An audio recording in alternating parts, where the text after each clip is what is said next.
ایک نصیر کمر صاحب جو ابھی ہم نظام نو کے حوالے سے بات کر رہے ہیں تو اس میں کچھ عرصہ پہلے جو ہے وہ ایک بڑا اعتراض اٹھایا گیا انٹرنیٹ کی ویب سائٹس جو ہمارے خلاف سرگرم عمل رہتی ہیں ہمیشہ. انہوں نے کہ حضرت مسلم رضی اللہ تعالیٰ عنہ کا ایک اقتباس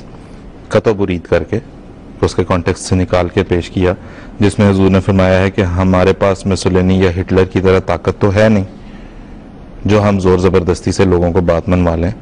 تو ہم تو صرف تلقین کر سکتے ہیں کہ بھائی نمازیں پڑھو, روزے رکھو, زکوٰۃ دو. اس پہ انہوں نے ایک ایسی لائن نکال کے دے دی جس سے یہ تاثر ملا کہ گویا نعوذ باللہ حضرت مسلم رضی اللہ تعالیٰ عنہ کہہ رہے ہیں کہ ہمارے پاس طاقت نہیں اور ہم ہٹلر اور مسولینی جیسے نہیں ہیں. اور انہوں نے کہا کہ دیکھیں مرزا بشیر الدین صاحب تو مسولینی کو آئیڈیلائز کرتے تھے معاذ اللہ.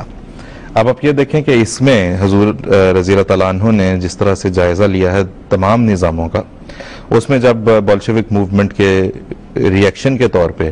جو فاشزم اور نازism جو منظر عام پہ آیا ہے اس میں مغربی ممالک میں جرمنی کی طرف سے اور اٹلی کی طرف سے, اس میں حضور نے ہٹلر اور مسولینی کو بھی کرٹیسائز کیا ہے. ان کی غلط جو روش تھی, فکری روش تھی, جس کی بنیاد پہ انہوں نے اپنا جو ہے وہ جبروتی نظام بنایا ہے, اس کا بھی حضور نے جو ہے وہ بالکل اس کی اساس کھول کے سامنے رکھ دی اور بتا دیا کہ وہ بھی جبر اور تشدد کے علاوہ اس میں کچھ نہیں ہے. یہ ایک انداز بیان ہے, اس میں حضور جو بات بیان فرما رہے ہیں اس کو سمجھنے کی کوشش نہیں کرتے. جیسے کہ آپ نے بتایا کہ سیاق و سباق سے ہٹا کے بات یہ ہو رہی ہے کہ دنیا میں دو طریقے پر ہی لوگ اپنی بات منواتے ہیں, یا زبردستی ڈنڈے کے زور سے جس کو اسلام بھی نفی کرتا ہے, اور یہ نظام نو میں بھی دوسرے مواقع پر بھی یہ بات بار بار کھولی گئی ہے کہ جبر کے نتیجے میں حقیقی انقلاب کبھی نہیں آتا. تو حضور یہ فرما رہے ہیں کہ وہ تو ہمارے پاس ہے نہیں, نہ ہم نے وہ کرنا ہے, نہ ہمیں اس کی ضرورت ہے. ہمیں جو لائے عمل دیا گیا ہے وہ قرآن کریم نے تذکیر کا ہے, ذکر, نصیحت کا. اور تذکیر کے نتیجے میں جب دلوں میں تبدیلی پیدا ہو جاتی ہے تو وہ انقلاب جو پیدا ہوتا ہے وہ دائمی ہوا کرتا ہے. زبردستی کے نتیجے میں آپ لوگوں کی گردنیں تو اڑا سکتے ہیں لیکن ان کے دلوں کو جیت نہیں سکتے. اور ہمارا love for all hatred for none کا پیغام خلفائے احمدیت کا بار بار یہ بتانا کہ ہم آپ کے دل جیتنے آئے ہیں, کیونکہ دلوں کو جب جیت لیا جائے تو اس کے نتیجے میں انقلاب پیدا ہوتا ہے. یہی بات حضرت مسلم موضوع فرما رہے ہیں, اور وہ اس پہ کیا کہا جا سکتا ہے کہ مطلب اسی طرح ہے جس طرح قرآن کریم کے اوپر بعض لوگ اس کی آیات کو کاٹ چھاٹ کر کے اعتراض کرتے ہیں. یہ ایسے اعتراضات سے اگر وہ یہ سمجھتے ہیں کہ ہم جماعت کے کوئی ترقی میں روک ڈال لیں گے, تو پہلے بھی بہت سارے ایسے گزرے ہیں. یہ تو ہمارے جماعت احمدیہ جس سے انقلاب کی قائل ہے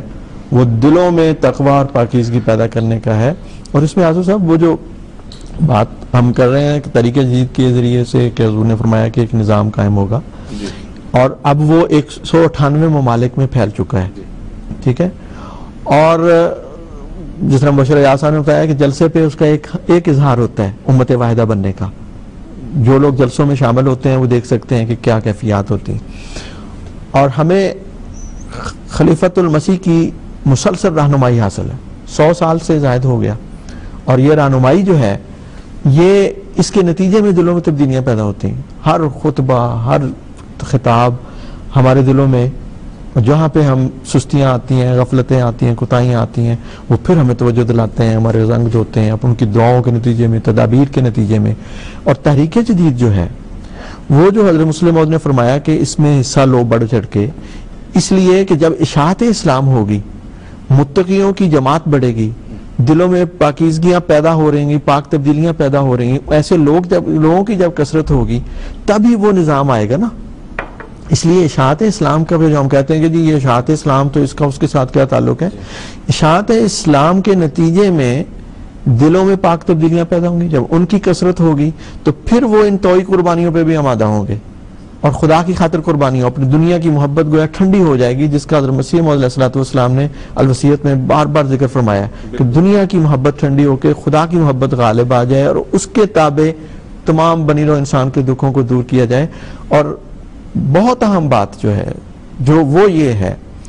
کہنے کو کوئی بھی کہہ سکتا کہ ہم بھی کریں گے, لوگ اپنے چھوٹے چھوٹے کوششیں کرتے ہیں بھی, جہاں تک قرآن کریم نے بتایا کہ اگر آپ اچھی کوشش کو کرتا ہے تو اچھی بات ہے, لیکن ایک عالمی نظام کے طور پر اور تمام بنی نوع انسان کو توحید کے تابع امت واحدہ بنانے کے طور پر صرف ایک جماعت ہے جو اللہ تعالیٰ نے اس زمانے میں قائم فرمائی ہے. اور اس پہ سوال یہ بھی بعض لوگ اٹھاتے ہیں کہ جناب آپ کی تو تھوڑی سی تعداد ہے, کب ہوگا؟ بھئی اسی لیے تو ہمیں خلیفۃ المسیح بھی بار بار توجہ دلاتے ہیں کہ جلدی کرو, تبلیغ پھیلاؤ, اپنے آپ کو بدلو, اپنے ماحول میں ایسی تبدیلیاں لاؤ, اپنے اندر ایسی تبدیلیاں لاؤ تاکہ یہ نظام تیزی سے پھیلے. اور جیسا کہ آپ نے بتایا کہ ابھی یاد دہانی کروائی سب کو کہ 2004 میں پھر حضور نے وصیت کے نظام میں خاص طور پر تحریک کی توجہ دلائی کہ کثرت سے اس میں شامل ہو. یہ بھی اسی لیے ہے تاکہ وہ وقت قریب سے قریب آئے. ایک طرف تحریک جدید اپنے کام کر رہی ہے اشاعت اسلام کا, دوسری طرف وہ جو اعلیٰ معیار ہے قربانی کا, وہ قربانی کرنے والے بھی کثرت سے اس میں شامل ہوں تاکہ وہ وقت قریب آئے. اور جیسا کہ حضور نے بھی کل خطبے میں بھی فرمایا, اب ہوائیں چل پڑی ہیں اور بڑی تیزی سے چل پڑی ہیں اور سب جگہ چل پڑی ہیں, اور وہ وقت اب قریب آ رہا ہے. لوگ یہی کہتے ہیں کہ کب آئے گا, لیکن گزشتہ 100 سال کی تاریخ جو خلافت احمدیہ کی تاریخ ہے وہ بتاتی ہے کہ جو باتیں کہی گئی تھیں وہ ساری پوری ہوئیں اور ہو رہی ہیں, ہم ان کے گواہ ہیں. تو اب جو باتیں ہمیں کہی جا رہی ہیں یہ بھی پوری ہونے والی ہیں. تو اللہ کے فضل سے ہم تو اس یقین پر قائم ہیں اور اسی یقین پر قربانیاں جماعت کرتی ہے, اور اللہ تعالیٰ ہمیں توفیق دے کہ ہم خلافت کے زیر سایہ اشاعت اسلام اور اندرونی تبدیلی اور اپنے تقوی اور طہارت میں تبدیلی اس کو کریں, تو انشاءاللہ وہ وقت بہت قریب ہے. اور دوسرے